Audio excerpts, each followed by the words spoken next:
Hello my dears, എല്ലാവർക്കും നമ്മുടെ വീഡിയോയിലേക്ക് സ്വാഗതം. നമ്മളിന്ന് ഡിസ്കസ് ചെയ്യാൻ പോകുന്നത് തിരുവനന്തപുരം ജില്ലയിൽ ഇന്ന് നടന്ന LDC പരീക്ഷയുടെ കണക്റ്റഡ് പോയിൻറ്റ്സ് ആണ്. വരുന്ന ജില്ലകളിൽ ഈ പോയിൻറ്റ്സുകൾ നിങ്ങൾ പഠിച്ചു കഴിഞ്ഞാൽ നിങ്ങൾക്ക് നല്ലൊരു മാർക്കിലേക്ക് സ്കോർ ചെയ്യാൻ പറ്റുന്നതാണ്. എല്ലാവർക്കും നമ്മുടെ വീഡിയോയിലേക്ക് സ്വാഗതം. ഒന്നാമത്തെ ചോദ്യം ഇതാണ്: കേന്ദ്ര കാലാവസ്ഥാ വകുപ്പിൻ്റെ മഴ മുന്നറിയിപ്പിനെ സംബന്ധിക്കുന്ന ഏറ്റവും ശരിയായ പ്രസ്താവന. അപ്പം ഓൾറെഡി ഈ ഒരു ചോദ്യം 2-3 പ്രാവശ്യം PSC ചോദിച്ചിട്ടുള്ളതാണ്. അതിൻ്റെ റേറ്റ് വെച്ചിട്ട് ഇപ്രാവശ്യമാണ് ഈ ഒരു രീതിയിൽ ചോദിക്കുന്നത്.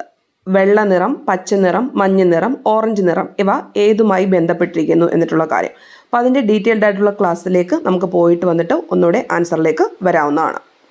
പ്രധാനമായും 5 രീതിയിലുള്ള അലർട്ടുകളാണ് മഴ സംബന്ധമായി കേന്ദ്ര കാലാവസ്ഥാ വകുപ്പ് പുറപ്പെടുവിക്കുന്നത്. ഒന്ന് റെഡ്, രണ്ടാമത്തത് ഓറഞ്ച്, മൂന്നാമത്തത് യെല്ലോ, നാലാമത്തത് ഗ്രീന്, അഞ്ചാമത്തത് വൈറ്റ്. നമ്മൾ ആദ്യം നോക്കാൻ പോകുന്നത് റെഡ് അലർട്ടിനെ പറ്റിയിട്ടാണ്. റെഡ് അലർട്ട് എന്ന് പറഞ്ഞു കഴിഞ്ഞാൽ വെരി ഹൈ റിസ്ക് ഏരിയാസിൽ പ്രൊഡ്യൂസ് ചെയ്യുന്നതാണ് റെഡ് അലർട്ട് എന്ന് പറഞ്ഞത്. അപ്പം ഈ ഒരു മഴ സാധ്യത, അതായത് 204.5 മില്ലിമീറ്റർ, എത്രയാണ്?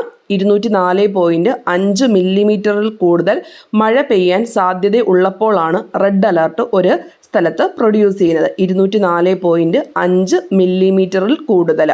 അപ്പം ഇതുമായി ബന്ധപ്പെട്ട് എന്തൊക്കെയാണ് നമ്മൾ പഠിച്ചിരിക്കേണ്ട കാര്യങ്ങൾ എന്ന് പറയാം. കർശനമായ സുരക്ഷാ നടപടിയാണ് റെഡ് അലർട്ട് ഉണ്ടായിരിക്കുന്ന സമയത്ത് നമ്മൾ സ്വീകരിക്കേണ്ടത്. കർശനമായ സുരക്ഷാ നടപടി. അതിശക്തമായതോ തീവ്രമായതോ ആയ മഴയെ സൂചിപ്പിക്കുന്നതാണ് റെഡ് അലർട്ട് എന്ന് പറഞ്ഞിരിക്കുന്നത്. അതിശക്തമായതോ തീവ്രമായതോ ആയ. ഇനി ദുരന്ത സാധ്യതാ മേഖലയിൽ നിന്നും എല്ലാവരെയും സുരക്ഷിതമായി മറ്റൊരു സ്ഥലത്തേക്ക് മാറ്റണമെന്നും റെഡ് അലർട്ട് ഇൻഡിക്കേറ്റ് ചെയ്യുന്നുണ്ട്. അപ്പം ഈ കാര്യങ്ങളെല്ലാം വളരെ ഡീറ്റെയിൽഡ് ആയിട്ട് തന്നെ പഠിച്ചു വെച്ചിരിക്കണം. ഒന്നുകൂടെ പറയാം. 204.5 മില്ലിമീറ്ററിൽ കൂടുതൽ മഴയുള്ളപ്പോഴാണ് റെഡ് അലർട്ട് പ്രൊഡ്യൂസ് ചെയ്യുന്നത്. കർശനമായ സുരക്ഷാ നടപടി സ്വീകരിക്കേണ്ട ഒരു കാലഘട്ടമാണ് ഇത്. അതിശക്തമായതോ തീവ്രമായതോ ആയ മഴയെ സൂചിപ്പിക്കുന്നുണ്ട്. ദുരന്ത സാധ്യതാ മേഖലയിൽ നിന്നും എല്ലാവരെയും സുരക്ഷിതമായി മറ്റൊരു സ്ഥലത്തേക്ക് മാറ്റേണ്ടതാണ്. അടുത്തതായിട്ട് ഓറഞ്ച് അലർട്ടാണ്. ശക്തമായതോ അതിശക്തമായ മഴയെ സൂചിപ്പിക്കുന്നുണ്ട്. അതായത് റെഡ് അലർട്ടിനേക്കാൾ കുറച്ച് താണതാണ് ഓറഞ്ച് അലർട്ട് എന്ന് പറയുന്നത്. ആ ഓറഞ്ച് അലർട്ട് എന്ന് പറയുമ്പോൾ 115.6 മില്ലിമീറ്റർ മുതൽ 204.4 മില്ലിമീറ്റർ വരെ മഴ പെയ്യുന്ന സമയത്താണ് ഓറഞ്ച് അലർട്ട് പ്രൊഡ്യൂസ് ചെയ്യുന്നത്. 115.6 മില്ലിമീറ്റർ മുതൽ 204.4 മില്ലിമീറ്റർ വരെ മഴ പെയ്യുമ്പോൾ ആണ് ഓറഞ്ച് അലർട്ട് പ്രൊഡ്യൂസ് ചെയ്യുന്നത്. അത് കൃത്യമായിട്ട് പഠിക്കണം. ഓൾറെഡി അതൊരു PYQ ആണ്. ഇനിയും റെഡ് അലർട്ടിനേക്കാൾ കുറച്ച് താഴെയാണെന്ന് നമ്മൾ പറഞ്ഞു. ശക്തമായതോ അതിശക്തമായോ മഴയെ സൂചിപ്പിക്കുന്നുണ്ട്. അതീവമായിട്ടുള്ള ജാഗ്രതാ മുന്നറിയിപ്പ് ഉണ്ടാവുന്നുണ്ട്. സുരക്ഷാ തയ്യാറെടുപ്പുകൾ തുടങ്ങേണ്ട കാലഘട്ടം ആണ് ഓറഞ്ച് അലർട്ട് എന്ന് പറഞ്ഞത്. ഓറഞ്ച് അലർട്ടിനകത്ത് സുരക്ഷാ തയ്യാറെടുപ്പുകൾ തുടങ്ങണം. അതീവ ജാഗ്രതാ മുന്നറിയിപ്പ് നൽകുന്ന സമയമാണ് ഓറഞ്ച് അലർട്ട്. ശക്തമായതോ അതിശക്തമായ മഴയെ സൂചിപ്പിക്കുന്നത്. ഇപ്പോൾ റെഡ് അലർട്ട് ആണെങ്കിൽ ഏറ്റവും റിസ്ക് ആണ്, ഹൈ റിസ്ക് ആണ് ഓറഞ്ച് അലർട്ട് എന്ന് പറയുന്നത്. വെരി ഹൈ റിസ്ക് റെഡ് അലർട്ടും, ഹൈ റിസ്ക് ആണ് ഓറഞ്ച് അലർട്ട് എന്ന് പറഞ്ഞിരിക്കുന്നത്. രണ്ടിൻ്റെയും ആ ഒരു മെഷർമെൻറ്റൂടെ നിങ്ങൾ കൃത്യമായിട്ട് പഠിച്ചു വെക്കണം. അടുത്തതാണ് യെല്ലോ, അതായത് മോഡറേറ്റ് റിസ്കിൽ വരുന്നതാണ് യെല്ലോ അലർട്ട് എന്ന് പറഞ്ഞിരിക്കുന്നത്. 64.5 mm മുതൽ 115.5 മില്ലിമീറ്റർ വരെയാണ് ഈ ഒരു അലർട്ടിൻ്റെ മെഷർമെൻ്റ് എന്ന് പറഞ്ഞത്. 64.5 മില്ലിമീറ്റർ മുതൽ 115.5 മില്ലിമീറ്റർ വരെയാണ്. മോഡറേറ്റ് റിസ്ക് ആണ് യെല്ലോ അലർട്ട് എന്ന് പറഞ്ഞത്.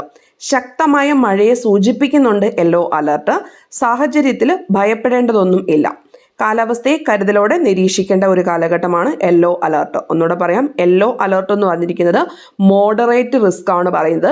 64.5 mm മുതൽ 115.5 mm വരെയാണ്. ശക്തമായ മഴ സാധ്യതയെ സൂചിപ്പിക്കുന്നു. ഈ സാഹചര്യത്തിൽ ഭയപ്പെടേണ്ടതില്ല.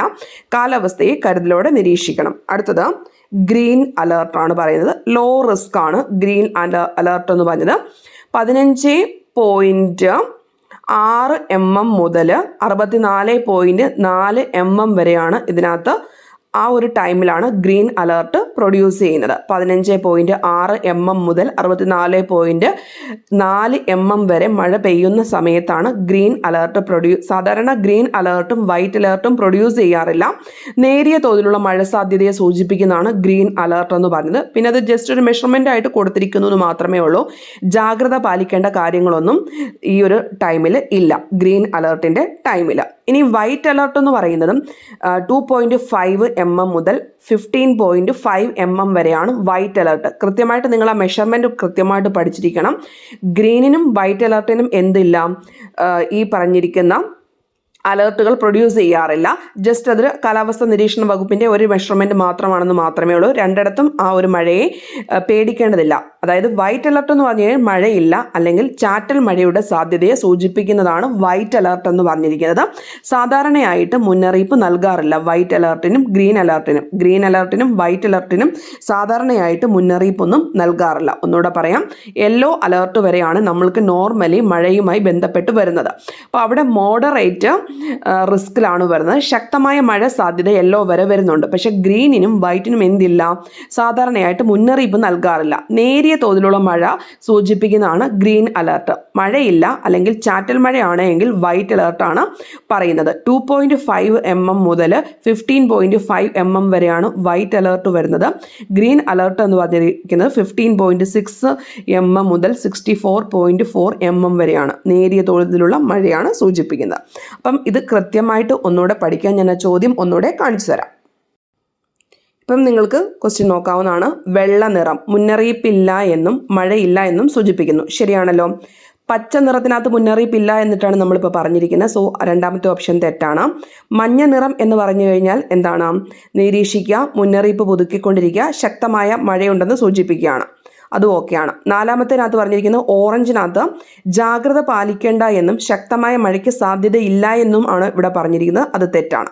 അപ്പം അത് വ്യക്തമായിട്ട് ആ കളേഴ്സ് നിങ്ങൾ പഠിച്ചു വെച്ചിരിക്കണം. അതിൻ്റെ മെഷർമെൻറ്റൂടെ ഇതിൻ്റെ കണക്റ്റഡ് പോയിൻറ്റ്സ് ആയിട്ട് തന്നെ പഠിച്ച് വെച്ചിരിക്കേണ്ടതാണ്.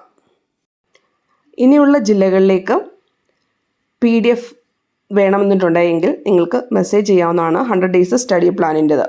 Okay, thank